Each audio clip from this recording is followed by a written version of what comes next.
Hi hello నమస్తే. మందకృష్ణ మాదిగ గారు నిన్న మళ్ళీ ప్రసంగం ఇచ్చారు. అంటే రఘురామకృష్ణరాజు, మందకృష్ణ మాదిగ గారు వీళ్ళిద్దరు ప్రెస్ మీట్లు చాలా క్లోజ్గా నేను ఫాలో అవుతున్నా. ఎందుకంటే వీళ్ళిద్దరు ఏం ఒకటే, భారతీయ జనతా పార్టీకి ఓటు పోలరైజేషన్ చేయాలి.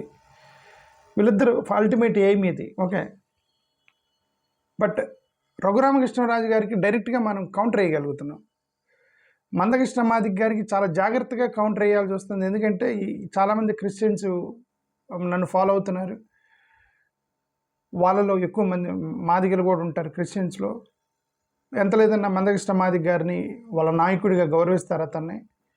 సో రఘురామకృష్ణరాజు గారిని కౌంటర్ ఇచ్చినంత డీప్గా మందకృష్ణ మాదిగ గారికి ఇవ్వలేకపోతున్నాము. ఎందుకంటే ఇతను బేసికల్లీ క్రిస్టియన్స్ చాలామందికి నాయకుడిగా గుర్తిస్తారు కాబట్టి, మాదిగ కులస్తులు వాళ్ళు నన్ను ఫాలో అవుతున్నారు కాబట్టి వాళ్ళు అట్ అవుతారని నేను జాగ్రత్తగా మాట్లాడతాను మందకృష్ణ మాదిగ మీద. వేరే రఘురామకృష్ణరాజు గారి మీద అయితే డైరెక్ట్గా మాట్లాడగలుగుతున్నాను. సరే, ఇప్పుడు మందకృష్ణ మాదిగ గారు ఏమన్నారు ఒక్కసారి చూడండి. ఆయన ఏమన్నారు చూడండి, ఆ తర్వాత మనం మాట్లాడడం దీని మీద. మున్షి అనేటైనా ఆయన బ్రాహ్మణ్ కావడం, ఈ నలుగురు ఆనాడు ఉన్నప్పుడు వాళ్ళ డామినేషన్ ఆర్డర్ రావడానికి దారితీసింది. మున్షి గారు ఆయన నలుగురు పేర్లు చెప్పారులేండి, నేను సగం నుంచి ప్లే చేస్తున్నా. మున్షి గారు, హెచ్సి ముఖర్జీ, ఆర్పి ముఖర్జీ, బాబు రాజేంద్ర ప్రసాద్, పటేల్ గారు, మొత్తం 5గురు పాత్ర ఉంది దాంట్లో. ఈయన చెప్పారు, మందకృష్ణ మాదిగ గారే చెప్తున్నారు 5గురు పాత్ర ఉంది. వాళ్ళందరూ కాంగ్రెస్ వాళ్ళు. వినండి, మీరే చెప్తారు. నాకు తెలిసి ఆర్డర్ వచ్చే సమయానికి, చర్చ జరిగే సమయానికి ఆర్ఎస్ఎస్ నిషేధించబడ్డది. ఆర్డర్ వచ్చే సమయానికి, అదే సమయంలో చర్చ జరిగే ప్రాథమిక సమయంలో ఆర్ఎస్ నిషేధించబడ్డది. ఏం చెప్పడానికి ట్రై చేశారంటే 1950 షెడ్యూల్ కేస్ట్ ఆర్డర్ పారా 3 వేసినప్పుడు ఆర్ఎస్ఎస్ నిషేధించబడినటువంటి సంస్థ. అవునా? రైట్. 48లో నిషేధించి 49లో లిఫ్ట్ చేశారు. మళ్ళీ ఆర్ఎస్ఎస్ యాక్టివ్గా ఉంది. అప్పుడు 1950లో యాక్టివ్గా ఉంది కదా ఆర్ఎస్ఎస్. 49లో కదా లిఫ్ట్ చేశారు. ఒక 1 ఇయరే కదా నిషేధంలో ఉంది ఆర్ఎస్ఎస్. ఇప్పుడున్నప్పుడు ఆర్ఎస్ఎస్ ఎంత బలంగా కనిపిస్తుందో దేశంలో, ఆనాడు ఆ స్థాయిలో ప్రభావితం చేసే సంస్థ కాదు. ఇది ఒకటే. ఇప్పుడు ఎంత బలంగా ఉందో ఆర్ఎస్ఎస్, అప్పుడు అంత బలంగా లేదు అనేది తప్పు. ఓకే, ఇప్పుడు ఎంత ఇన్ఫ్లుయెన్షియలో అప్పుడు కూడా అంతే ఇన్ఫ్లుయెన్షియల్. కాకపోతే గ్రౌండ్ లెవెల్ క్యాడర్ లేరు వాళ్ళకి. అప్పుడు ఏమన్నా ఆర్ఎస్ఎస్ పెట్టింది ఎవరో ఒక నాలాంటి ఒక చిన్న సాధారణ కార్యకర్తలు పెట్టారు అనుకునే ఆర్ఎస్ఎస్ని పెట్టింది నాలాంటి చిన్న కార్యకర్త, లేదంటే కాంగ్రెస్ని పెట్టింది మనలాంటి కార్యకర్తల. వాళ్ళు ఆల్రెడీ ఇన్ఫ్లుయెన్స్డ్ పీపుల్. వాళ్ళు గోల్వాల్కర్ గారు కానీ సావర్కర్ గారు కానీ, నెహ్రూ గారు కానీ, గాంధీ గారు కానీ, వాళ్ళందరూ కొలీగ్స్. వాళ్ళంతా ఒక సింగిల్ లైన్లో దేశం మీద నిర్ణయాలని శాసించగలిగినటువంటి వ్యక్తులు పెట్టిన సంస్థలు ఇవన్నీ కూడా. సాధారణ కార్యకర్తలు పెట్టినవి కాదండి. కాబట్టి వాళ్ళ కింద క్యాడర్ ఉండొచ్చు, ఉండకపోవచ్చు, బట్ వాళ్ళంతా ఇన్ఫ్లుయెన్షియల్ పీపుల్. డెఫినెట్లీ వాళ్ళంతా కూడా ఒక ఈక్వల్ స్ట్రెంగ్త్ కలిగిన వాళ్ళు పెట్టారు. ఎంత కాంగ్రెస్ని, హిందూ మహాసభని, ముస్లిం లీగ్ని, Jinnah Muslim league, Hindu Mahasabha, Savarkar, RSS Golwalkar, Congress పార్టీని స్థాపించినటువంటి వీళ్ళందరూ కూడా ఈక్వల్ స్టేటస్ కలిగినటువంటి, ఈక్వల్ శక్తి కలిగినటువంటి వ్యక్తులు వీళ్ళంతా. ఓకే, అది first of all Mandakrishna Madiga garu అది గుర్తుపెట్టుకోవాలి. నెక్స్ట్, ఆనాడు ఏకఛత్రాధిపత్యంలో కాంగ్రెస్ ఉన్నది. నాకు తెలిసి 3 దశాబ్దాల పాటు వన్ సైడ్. ఆనాడు ఏకఛత్రాధిపత్యం కాంగ్రెస్ ఉంది, కరెక్ట్. ఆ కాంగ్రెస్లో 2 గ్రూపులు ఉన్నాయి.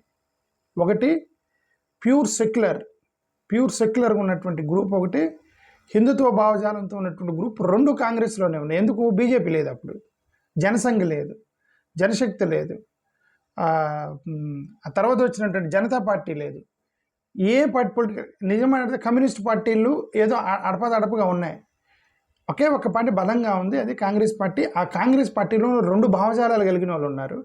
సెక్యులర్ భావజాలం కలిగిన వాళ్ళు, మహాత్మా గాంధీ చుట్టూ తిరిగేటువంటి సెక్యులర్ భావజాలం కలిగిన వాళ్ళు, ముస్లిమ్స్ కూడా కలుపుకోవాలనే వాళ్ళైతే లేదు, ముస్లిమ్స్ మనకు శత్రువులు, మనది హిందూ దేశంగా నడపాలని 1930 నుంచి కాంగ్రెస్లో ఉన్నారు. 1930 నుంచే కాంగ్రెస్లో ఆ భావజాలం కలిగిన వాళ్ళు ఉన్నారు. So the Congress has 2 groups. ఎవరైతే కాంగ్రెస్లో డిఫరెంట్ గ్రూప్ ఉందో, హిందూ దేశంగానే ఉండాలనేటువంటి ఆర్గ్యూ చేసినటువంటి కాంగ్రెస్ నాయకులు ఎవరైతే ఉన్నారో వాళ్ళందరూ తర్వాత బయటకు వచ్చి బీజేపీ పెట్టారు. Janata party, Jan Sangh, BJP, RSS, విశ్వ హిందూ పరిషత్ ఇవన్నీ కూడా పెట్టింది ఎవరు? కాంగ్రెస్ వాళ్ళు. కాంగ్రెస్లో ఉన్నటువంటి second group, the first group secular group ఏదైతే ఉందో వాళ్ళు ఇప్పుడు ఇక్కడ కూడా కాంగ్రెస్లో కంటిన్యూ అవుతున్నారు. ఇప్పుడు నేనేం చెప్పడానికి ట్రై చేశానంటే, పెట్టింది కాంగ్రెస్ వాళ్ళు వీళ్ళు కాదని కాదు. ఎవరైతే అప్పుడు పెట్టిన కాంగ్రెస్ వాళ్ళు ఉన్నారో వాళ్ళే ఇప్పుడు బీజేపీ, ఆర్ఎస్ఎస్కి అవతరించారు. వాళ్ళే ఇప్పుడు విశ్వ హిందూ పరిషత్కి అవతరించారు. వీళ్ళు నలుగురు పేర్లు చెప్పాడు ఆయన. ఓకే, ఒకసారి వినండి ఏమంటాడు. 7 మొదలుకుంటే 77 ఎమర్జెన్సీ తర్వాత జనతా పార్టీ అధికారంకి వచ్చేంత వరకు కాంగ్రెస్ ఎదురే లేదు. కాంగ్రెస్ కు ఎదురైతే లేదు. తర్వాత మళ్ళీ ఎమర్జెన్సీ తర్వాత ఇందిరాగాంధీ గారు ఓడిపోవడం, జనతా పార్టీ రావడం, మళ్ళీ తర్వాత మళ్ళీ ఇందిరాగాంధీ రావడం, తర్వాత ఆమె చనిపోవడం, కొడుకు రావడం, ఆ తర్వాత మళ్ళీ పివి నరసింహారావు రావడం, లేదా మొన్నటి వరకు 10 ఏళ్ళు మన్మోహన్ సింగ్ గారు ఉండడం, ప్రతిపక్షాలు బలంగా ఉన్న రోజులు ఇప్పుడు వచ్చినాయి. కానీ ఆ 3 దశాబ్దాలు మాత్రం ప్రతిపక్షం అనేది కూడా లేదు. కాకపోతే 3 శక్తులు ప్రభావితం చేస్తున్నాయి అప్పుడు. నెంబర్ 1 అధికార పార్టీ వన్ సైడ్, 2 అంతో ఇంతో కమ్యూనిస్ట్ పార్టీ ప్రభావం అప్పుడు ఉన్నది ప్రతిపక్షంలో, 3 ఉంటే అంబేద్కర్ ప్రభావం సోషల్ మూవ్మెంట్ పరంగా దేశంలో కనిపిస్తుంది. ఆ స్థాయిలో ఆర్ఎస్ఎస్ ప్రభావం ఆనాడు లేదు, ఈనాడు ఉన్నది.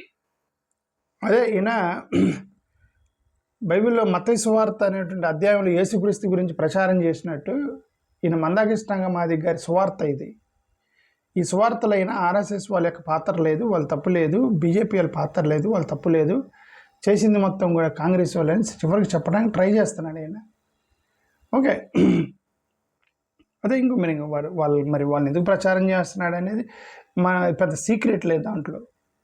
ఎందుకు 2024 ఎన్నికల ముందే వైఎస్ జగన్మోహన్ రెడ్డి గారిని వాళ్ళు ఎలయన్స్లోకి రమ్మన్నారు. బీజేపీ వాళ్ళు పొత్తు పెట్టుకుందామన్నారు, సీట్లు ఇవ్వమన్నారు, సీట్లు షేర్ చేయమన్నారు, బీజేపీకి సీట్లు షేర్ చేయమన్నారు జగన్మోహన్ రెడ్డి గారిని.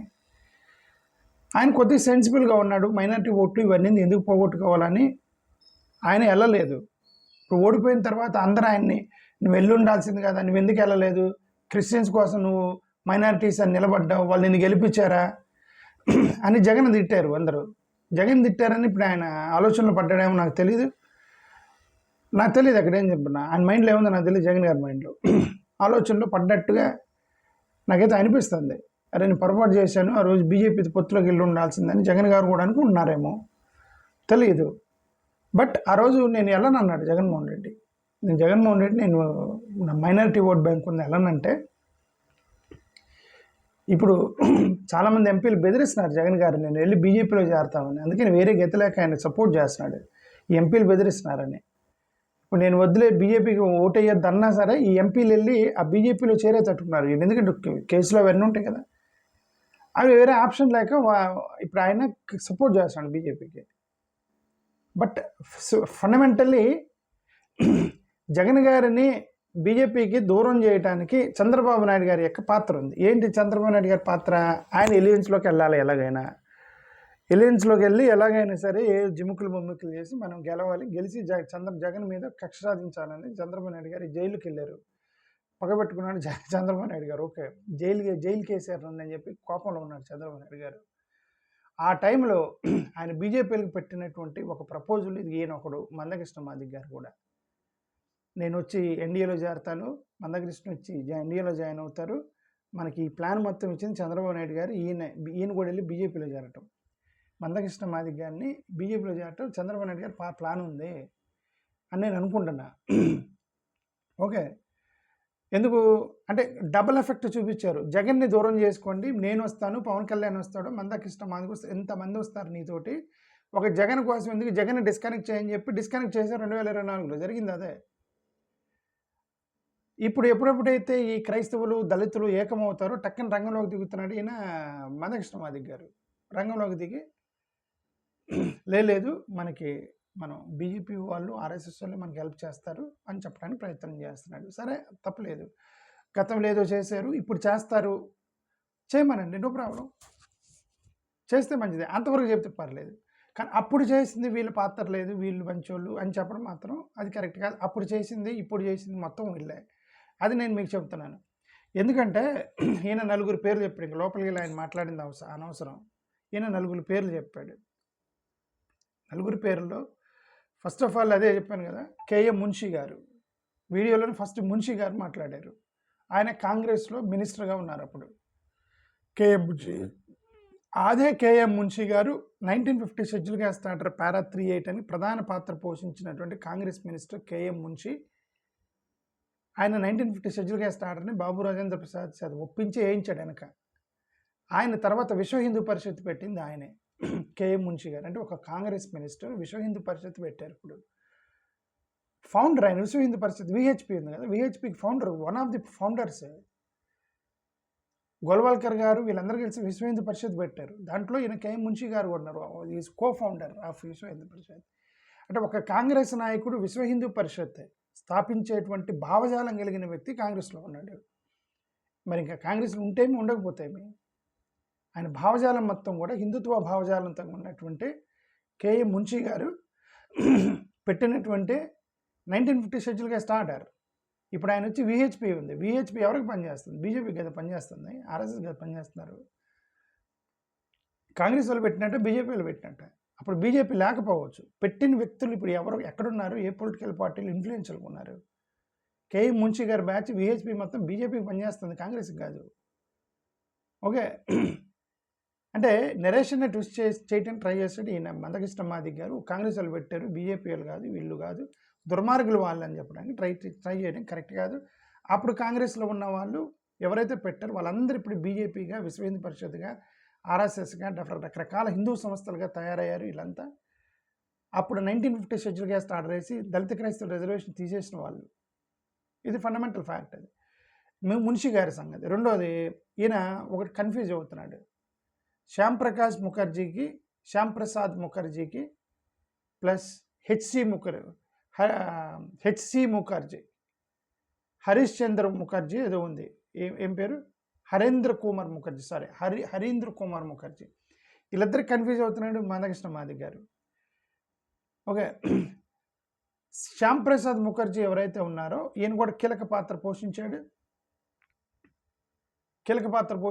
ఈయన డైరెక్ట్గా ఆర్ఎస్ఎస్ మెంబర్. ఇతను ఆర్ఎస్ఎస్ నిషేధించబడిన సంస్థ కాదు, అది 1948లో నిషేధించబడి జస్ట్ 1 ఇయర్లోనే మళ్ళీ లిఫ్ట్ చేశారు దాన్ని. 1950 షెడ్యూల్ క్యాస్ట్ ఆర్డర్ పారా 3 ఆ టయానికి ఆర్ఎస్ఎస్ వాళ్ళ దగ్గర నుంచి వీళ్ళు అండర్టేకింగ్ తీసుకొని మేము రాజ్యాంగాన్ని గౌరవిస్తాము, నేషనల్ ఫ్లాగ్ని గౌరవిస్తామని అండర్టేకింగ్ తీసుకొని పటేల్ గారే ఎత్తేసారు దాన్ని. ఎవరైతే బ్యాన్ చేశారో ఆయనే ఎత్తేసారు. సో 1950 షెడ్యూల్ క్యాస్ట్ ఆర్డర్ వేసి పారా 3 వేసేటప్పుడు they are very active, RSS members are very active. Hindu Mahasabha వీళ్ళందరూ కూడా యాక్టివ్గా ఉన్నారు. ఓకే, ఈయన శ్యామ్ ప్రసాద్ ముఖర్జీ గారు ఎవరైతే ఉన్నారో, శ్యామ్ ప్రసాద్ ముఖర్జీ గారు ఎక్కువగా పాత్ర పోషించారు పారా 3 వేయటానికి. ఈయన డైరెక్ట్గా ఆర్ఎస్ఎస్ మెంబరు. ఇప్పుడు మందకృష్ణ మాదిగ గారు మాట్లాడేటువంటి హరీష్ కుమార్ ముఖర్జీ క్రిస్టియన్ నాయకుడు, all India Christian association president, గవర్నర్గా పనిచేశాడు. వెస్ట్ బెంగాల్ నుంచి వచ్చినటువంటి క్రిస్టియన్ నాయకుడు ఈయన. ఈ హరీష్ కుమార్ ముఖర్జీ ఈయన ఎవరైతే ఉన్నారో ఈయన క్రిస్టియన్ నాయకుడు అయినప్పటికీ కూడా నేషనలిస్ట్ అప్రోచ్ కలిగినటువంటి క్రైస్తవ నాయకుడు. ఇప్పుడు కూడా బీజేపీలో ఆర్ఎస్ క్రిస్టియన్స్ ఉన్నారు కదా, క్రిస్టియన్స్ వాళ్ళు ఉంది కదా బీజేపీలో, ఇప్పుడు కూడా క్రిస్టియన్సే బీజేపీలో ఉన్నారు వాళ్ళు, క్రిస్టియన్స్. ఆర్ఎస్ఎస్లో కూడా జాయిన్. మన రీసెంట్గా ఒక క్రిస్టియన్ వెళ్ళి, ఒక ఐఏఎస్ ఆఫీసర్, ఐపీఎస్ ఆఫీసర్ వెళ్ళి జాయిన్ అయ్యాడు కదా ఆర్ఎస్ఎస్లో. సో ఆయన కూడా క్రిస్టియనే. బట్ వాళ్ళందరికీ ఏంటంటే వాళ్ళు కన్విన్స్ అయ్యారు ఏమని, హిందూ దేశంగా ఉండాలి అని క్రిస్టియన్స్ కన్విన్స్ అయ్యారు. హిందూ దేశంగానే ఉండాలి, నేషనలిస్ట్ అప్రోచ్లో ఉండాలి, అంతా కూడా ఒక సింగిల్ ఎజెండాతో, ఐడియాలజీతో వెళ్ళాలని కన్విన్స్ అయినటువంటి వాటిల్లో ఈ క్రిస్టియన్ నాయకుడు కూడా ఉన్నాడు, హరీష్ కుమార్ ఇతను కనుక ఇప్పుడు ఉంటే ఇతను డైరెక్ట్గా బీజేపీ ఎంపీ అయి ఉండేవాడు. ఎందుకు? నేషనలిస్ట్ అప్రోచ్ కలిగినటువంటి కాంగ్రెస్ నాయకుడు. ముఖర్జీ కాంగ్రెస్ నాయకుడు, బట్ ఆయనకి నేషనలిస్ట్ అప్రోచ్ కలిగినటువంటి వ్యక్తి.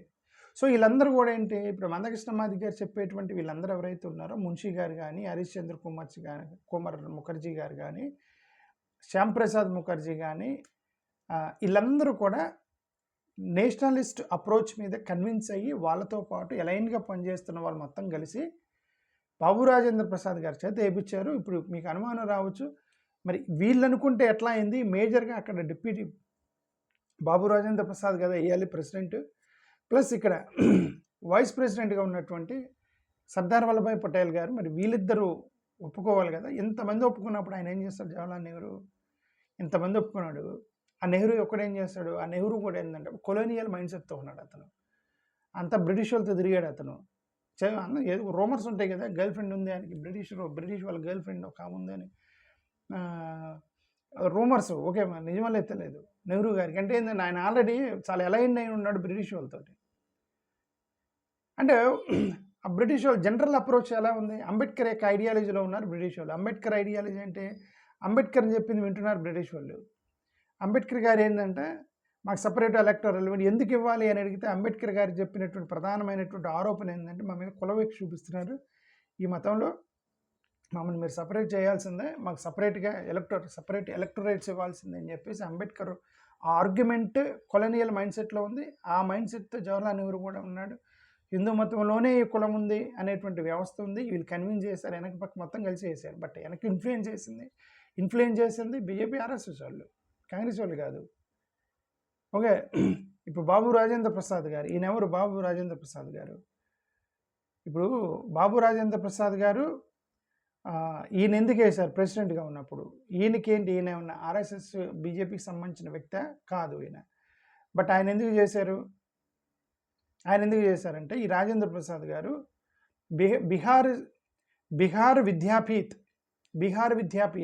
అని ఒక సంస్థ స్థాపించాడు. That is a Nationalist approach over British education, Indian education over British education అని చెప్పి బాబు రాజేంద్ర ప్రసాద్ గారు ఈ బ్రిటిష్ వాళ్ళ ఎడ్యుకేషన్ వద్దు, మాకు ఇప్పుడు వీళ్ళందరూ చెప్తున్నారు హిందీ నేర్చుకోవాలి, హిందీ మొత్తం నేర్పించాలి, ఇంగ్లీష్ వద్దు ఉన్నారు కదా. దాన్ని సపోర్ట్ చేసిన వ్యక్తి బాబు రాజేంద్ర ప్రసాద్ గారు. బీహార్ విద్యాపీఠ్ అని ఒకటి పెట్టి ఆ బీహార్ విద్యాపీఠలో ఒక ఉద్యమం పట్టుకొచ్చాడు బాబు రాజేంద్ర ప్రసాద్ గారు. మాకు ఇండియన్ ఎడ్యుకేషన్ ఇవ్వాలి, బ్రిటిష్ ఎడ్యుకేషన్ వద్దు, ఇంగ్లీష్ ఎడ్యుకేషన్ వద్దు, మొత్తం పెట్టింది బాబు రాజేంద్ర. ఆయన మరి ఎవరికి కోఆపరేట్ చేస్తాడు ఆయన? ఓకే, ఎవరికి? అంబేద్కర్ ఇంగ్లీష్ నేర్పించాలని అంబేద్కర్ కోఆపరేట్ చేస్తాడా? కోఆపరేట్ చేయడు కదా. సో మా 1948లో మహాత్మా గాంధీ గారిని చంపేసినప్పుడు ఆర్ఎస్ఎస్ని బ్యాన్ చేశారు. కానీ 11 జూలై 1949కి బ్యాన్ ఎత్తేసారు. 49కి ప్రెసిడెన్షియల్ అడ్రస్ 1950 ఆగస్టు 10వ తారీఖున. ఈయన మందకృష్ణ మాదిగ గారు చెప్పినట్టు ఇది వేసినప్పుడు ఆర్ఎస్ఎస్ లేదు అని చెప్పడం కరెక్ట్ కాదు. They are very much active. Okay, so ఇవన్నీ చేశారనమాట. సరే, ఇదంతా కాదు. మందకృష్ణ మాదిగ గారికి నేను చెప్పేది ఏంటంటే మన రీసెంట్గా చింతాడ ఆనంద్ కేసు, మాదిగతనే కదా, చింతాడ ఆనంద్ కేసు మాదిగతను. అతను డైరెక్ట్గా వచ్చి చెప్తున్నాడు, కౌన్సిల్తో పాటు వాళ్ళందరూ వచ్చి చెప్తున్నారు, వాళ్ళందరూ మాదిగలే. చింతాడ ఆనంద్ కేసులో ఇన్వాల్వ్ అయిన మొత్తం మాది కులస్తులే. వాళ్ళు వచ్చి ఏం చెప్తున్నారు, మా సిగ్నేచర్ స్కాన్ ఏమంటారు ఫోర్జరీ చేసి కావాలని తీర్పిచ్చి మొత్తం చేశారని చెప్పి గొడవ చేస్తుంది ఎవరు? మాదిగలే కదా. ఈయన అంటాడు వీడియోలో, మందకృష్ణ మాదిగ గారు అంటారు వీడియోలో, తీర్పు వచ్చిన తర్వాత ఎవరూ ఖండించలేదు, మీరు ఆ కాంగ్రెస్ వాళ్ళు ఖండిస్తారని చూశారు, ఎవరు చేయలేదు, బీజేపీ వాళ్ళని చూశారు, ఏ పొలిటికల్ పార్టీ చేయలేదు, అందుకని నేను వచ్చానని అక్కడైతే ఒక చిన్న చెప్పడానికి ట్రై చేశాడు. ఓకే, తీర్పు రాగానే మొట్టమొదటి ఖండించింది శశి థరూర్. ఇండియా బ్లాక్కి సంబంధించిన శశి థరూర్ ఖండించాడు తీర్పు రాగానే. ఆయన బెనర్జీ, ఆమ్ ఆద్మీ పార్టీకి సంబంధించిన అభిషేక్ బెనర్జీ, అతను ఖండించాడు. ఇతను తృణమూల్ కాంగ్రెస్ సంబంధించిన ఆయన ఖండించాడు దాన్ని. ఇదేంటంటే ప్రియాంక చతుర్వేది ఖండించింది కేసు జడ్జిమెంట్ రాగానే. ఓకే, ఇండియా బ్లాక్ వాళ్ళు మొత్తం ఖండించారు, డిఎంకే వాళ్ళు ఇదంతా ఖండించారు. వెల్కమ్ చేసింది ఎవరు? ఎన్డీఏ వాళ్ళు వెల్కమ్ చేసింది. ఈయన ఏం చెప్పడానికి ట్రై చేస్తున్నాడు మందకృష్ణ మాదిగ గారు, సుప్రీంకోర్టు తీర్పు జడ్జిమెంట్ వస్తే ఎవరు రాలేదు, ఎవరు మాట్లాడలేదు, పెద్ద తేడా ఏముంది, కాబట్టి నేను చెప్పడానికి ట్రై చేస్తున్నానని. ఇదంతా ఓట్ల పోలరైజేషన్ చేయడం కరెక్ట్ కాదు. అంటే ఇదంతా మ్యానిపులేట్ చేయాల్సిన అవసరం లేదండి. ఇప్పుడు మీరేం చేయాలి, మీరు పోయి మోడీ గారి దగ్గరికి వెళ్ళి, సార్ ఓట్లు వేపిస్తాను మీరు తీసేస్తారని మీరు అడిగారా? సరేనండి తీసేయండి, ఓట్లు వేస్తారు. అప్పుడు నేను వద్దన్న. ఇప్పుడు కనుక మోడీ గారు 1950 షెడ్యూల్ కాస్ట్ ఆర్డర్ ఎత్తేస్తున్నాను, క్రిస్టియన్స్ కూడా రిజర్వేషన్ ఇచ్చేస్తున్నాము, వాళ్ళని కూడా ఎస్సీలకే పరిగణిస్తున్నాము అని చెప్పేసి మోడీ గారు ఎత్తేస్తే నేను వద్దన్న ఎవరు ఆగరు మొత్తం వచ్చి మోడీకి ఓటేస్తారు. వేయించండి. ఓకే, బట్ అప్పుడు చేసింది వీలు కాదు. ఈ చరిత్ర మొత్తాన్ని కూడా తప్పుగా చెప్పేసుకొని ఓట్ల పోలరైజేషన్ చేయడం కరెక్ట్ కాదు. మందకృష్ణ మాదిగన్న ఇది కరెక్ట్ కాదని మీకు అది ఇంకంతకన్నా నేను చెప్పదలుచుకుని నేను అదే చెప్పాను, దాన్ని గట్టిగా మాట్లాడలేకపోతున్నాను ఆయన మీద. ఎందుకంటే నేను ఫాలో అయ్యే మాదిగలు ఉన్నారు కొంతమంది. ఆయన డివేట్ చేస్తున్నాడు సబ్జెక్ట్ మొత్తాన్ని తీసుకెళ్ళి అల్టిమేట్గా ఇప్పుడు వీళ్ళందరూ ఇప్పుడు 65 సంవత్సరాల ముసలాయన కందుకూరులో మార్నింగ్ వీడియో పెట్టాను అక్కడ, ఈ ఛానల్లోనే పెట్టే మార్నింగ్ వీడియో. 65 సంవత్సరాల ముసలాయన మాది కులస్తుడు అర్ధరాత్రి పోయి చేర్చి పడగొట్టారు. అని అంటాడు మన కష్టం వచ్చినప్పుడు మాట్లాడదాము, వాళ్ళు చేయలేదు. ఇప్పుడు ఇదేంటి కష్టం కదా? 65 సంవత్సరాల ముసలాయన్ని అర్ధరాత్రి వెళ్ళి ఆయన చర్చి పడుకుంటారు, కష్టం కదా? చింతాడ ఆనందపడే కష్టం ఏంటి? పబ్లిక్గా చింతాడ ఆనందని మాదిగోడు అని చెప్పి తిట్టాడని చెప్పి ఒక రెడ్డి అతను కోర్టులో కేసు వేస్తే కోర్టును మ్యానిపులేట్ చేసి గందరగోళం చేస్తున్నాడు. మాదిగతను కాదు అతను. కనిగిరిలో యేసుక్రీస్తు పాట పెడతావేంద్రని చెప్పేసి ఇంటి మీద దాడి చేస్తే పిచ్చగొట్టు కొట్టారు కనిగిరిలో. మాదిగలు కదా వాళ్ళు. మంగళగిరిలో పసుపు నీళ్ళు చల్లారు. మాదిగలు ఇళ్ల నుంచి వెళ్తున్నారని చెప్పి పసుపు నీళ్ళు చల్లింది ఎవరు? బీజేపీకి సంబంధించినటువంటి ఏమంటారు మంగళగిరి టౌన్ ప్రెసిడెంట్ అని చెప్పి అన్నారు కదా. టౌన్ ప్రెసిడెంట్ అని కదా గొడవైంది. అప్పుడు లోకేష్ గారు ఇన్వాల్వ్ అయ్యారు కదా. మాదిగలకి వాళ్ళు కూడా ఓకే. ఇదంతా ఎందుకు? పాస్టర్ ప్రవీణ్ గారు రోడ్డు మీద పడిపోయి ఉన్నారు. గొడవ చేసింది ఎవరు? మాదిగ క్రైస్తవులు కదా. మొన్న అక్కడ రాయలసీమలో ఒక విడో ఉమెన్ సంబంధించినటువంటి చర్చిని కూల్చారు. ఆమె ఎవరు? మాదిగలు. నీకు ఎలా తెలుసు నాకంటే వీళ్ళన్నిటి మీద నేను వీడియోలు పెట్టా కాబట్టి నాకు అన్నీ గుర్తున్నాయి. ఎక్కడెక్కడైతే అట్రాసిటీస్ జరుగుతున్నాయో నాకు మాదిగ క్యాస్ట్ ఫీలింగ్ లేదు. ఎక్కడెక్కడైతే అట్రాసిటీలు జరుగుతున్నాయో మైనారిటీస్ మీద, క్రిస్టియన్స్ మీద, దళితుల మీద ఇన్ని వీడియోలు పెట్టా మాదిగల మీద నేను సపోర్ట్ చేస్తూ. మరి వీళ్ళని మీరు ఇలా కులవివక్ష చేయడం కరెక్ట్ కాదు, కులవివక్ష చేయడం కరెక్ట్ కాదు, చర్చలు పడగొట్టడం కరెక్ట్ కాదని నేను చెప్తున్నా. ఎన్ని చేసింది నేను ఒకరికే చెప్పాను. ఎవరికి చెప్పాను? ఎవరైతే వాటిని పడగొట్టారో, ఎవరైతే వీళ్ళకి పసుపు నీళ్ళు చల్లారో, ఎవరైతే కులభావం ఉండాలన్నారో వాళ్ళకి చెప్తున్నాము. బ్రదర్ ఇది కరెక్ట్ కాదు బ్రదర్ అని చెప్తున్నాను. వాళ్ళకి క్లీన్ సర్టిఫికేట్ మందకృష్ణ మాదిగ గారు సువార్త, మత్తయి సువార్త రాసి యేసుక్రీస్తు గురించి చెప్పినట్టు ఈయన మందకృష్ణ మాదిగ సువార్తలో ఆర్ఎస్ఎస్ బీజేపీ వాళ్ళు ఇలాంటివి ఏం చెయ్యరు, వాళ్ళు మంచోళ్ళని చెప్పడానికి ప్రయత్నం చేస్తున్నాడు. ఆయన సువార్తలు అలా ఉంది, ఆయన ఇట్లా రాస్తున్నాడు పుస్తకం, పోలరైజ్ చేయడానికి ట్రై చేస్తున్నాడు. ఇదంతా కూడా అది విషయం. ఓకే సార్, నేను ఫైనల్గా చెప్పేది ఏంటంటే, సరే చంద్రబాబు నాయుడు గారు తీసుకొచ్చారా, ఇన్ని సడన్గా తెర మీదకి తీసుకురావడానికి చంద్రబాబు నాయుడు గారు తీసుకొచ్చారా, లేదంటే ఏమయ్యా ఆంధ్రప్రదేశ్లో మాకు, ఆంధ్ర తెలంగాణలో మాకు ఇక్కడ 25 సీట్లు ప్లస్ అక్కడ ఒక 10-15 మొత్తం ఆల్మోస్ట్ ఆంధ్ర తెలంగాణనే మా ఎన్డీఏ గవర్నమెంట్ నిలబడటానికి ప్రధానమైనటువంటి ఎన్డీఏ గవర్నమెంట్ నిలబడేది ఆంధ్ర తెలంగాణనే, దానివల్లే మా ప్రభుత్వం రన్ అవుతుంది. అక్కడేదో మొత్తం కూడా పోలరైజ్ అయ్యేటట్టుకున్నారు, మీరు ఈ క్రిస్టియన్స్ మీద దాడి ఇవన్నీ చేయటం వల్ల పోలరైజ్ అయ్యి మొత్తం కూడా మనకు దెబ్బ తగిలిద్దని ఆయన్ని పైన వాళ్ళే దించారో మనకు తెలియదు. ఈయన సడన్గా రంగంలోకి దిగాడు. రంగంలోకి దిగి ఏం చెప్పాలి? మన ఫండమెంటల్ హక్కులు కలరాస్తున్నారు, 1950 షెడ్యూల్ క్యాస్ట్ చార్టర్ తప్పు, దాన్ని మనం ఎదుర్కోవాలి, అవన్నీ మాట్లాడుతున్నారు. దాంతోపాటు స్వకార్యం, దాంతోపాటు స్వామి కార్యం చేసినట్టుగా దాంతోపాటు భారతీయ జనతా పార్టీ, ఆర్ఎస్ఎస్ వాళ్ళది తప్పే లేదు, వాళ్ళు వేయలేదు, మొత్తం కాంగ్రెస్ వాళ్ళు వేశారు, దుర్మార్గులు కాంగ్రెస్ వాళ్ళు. కాబట్టి మనందరం కలిసి వీళ్ళకి ఓటేద్దామని అల్టిమేట్గా ఎవరైతే వాళ్ళ మీద దాడి చేస్తున్నారో వాళ్ళకి ఓటేయమని చెప్పడానికి ట్రై చేస్తున్నాడు. అంతే కదా. అల్టిమేట్గా మందకృష్ణ మాదిగ అల్టిమేట్ ఎయిమ్, రఘురామకృష్ణరాజు గారు ఏమేంటి అల్టిమేట్గా గొడవ చేయటం, చంద్రబాబు నాయుడుకి వ్యతిరేకంగా గొడవ చేయడం, చంద్రబాబు నాయుడు ప్లస్ తెలుగుదేశం పార్టీ వాళ్ళు ఆయనకు ఫోన్ చేసి చెప్పుంటారు, స్వామి నువ్వేం చేస్తున్నావు రఘురామకృష్ణరాజు, ఓటు బ్యాంక్ దొబ్బిద్ది ఇక్కడ, నువ్వు మాలవాళ్ళు మొత్తాన్ని గెలుగుతున్నావు, కొంతమంది మాలవాళ్ళు టీడీపీలో ఉన్నారు, చాలామంది క్రైస్తవులు టీడీపీకి ఓటేశారు. ఓకే, మరి ఇంతమంది టీడీపీకి ఓటేసి ఇంతమంది మాలల క్రైస్తవులకు మన టీడీపీకి సపోర్ట్ చేస్తే నువ్వు అక్కడ గెలుగుతున్నావు, రాష్ట్ర వ్యాప్తంగా గొడవ ఇద్దంటే ఆయన అని ఉంటాడు, మీరు చెప్పేది నాకు అని ఉంటాడు రఘురామకృష్ణరాజు గారు. ఓకే, నేను చట్టాన్ని గురించి నిలబడతాను. ఎందుకు? Ultimately he wants to join, ఆయన యొక్క అసోసియేషన్ మొత్తం కూడా he wants to join Bharatiya Janata party, Raghuramakrishnaraju. అందుకే రఘురామకృష్ణరాజు గారు, మందకృష్ణ మాదిగ గారు ఇద్దరు ఎయిమ్ ఒకటే, బీజేపీ ప్లస్ ఆర్ఎస్ఎస్ వాళ్ళకి సంబంధించినటువంటి ఓట్లు పోలరైజేషన్ చేయడానికి వాళ్ళు చేస్తున్నారు. ఓకే, తప్పు లేదు, నేను అదే చెప్తున్నాను, అది తప్పు లేదు. ఎందుకు? అవి పొలిటికల్ పార్టీలు వాళ్ళ సిద్ధాంతాల మీద వాళ్ళు తిప్పలు పడతారు ఓట్లు పోలరైజ్ చేయడానికి.